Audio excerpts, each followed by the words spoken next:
اور کتاب یعنی قرآن میں مریم کا بھی تذکرہ کرو، جب وہ اپنے لوگوں سے الگ ہو کر مکان کے مشرقی حصے میں چلی گئیں، پھر انہوں نے ان کی طرف سے پردہ کر لیا تو ہم نے ان کی طرف اپنا فرشتہ بھیجا، سو وہ ان کے سامنے ایک خوبصورت مرد کی صورت میں آیا۔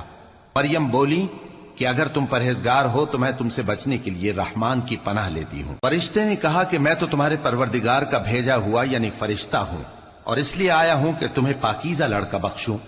مریم نے کہا کہ میرے ہاں لڑکا کیوں کر ہوگا، جبکہ مجھے کسی مرد نے بطور شوہر چھوا تک نہیں، اور میں بدکار بھی نہیں ہوں۔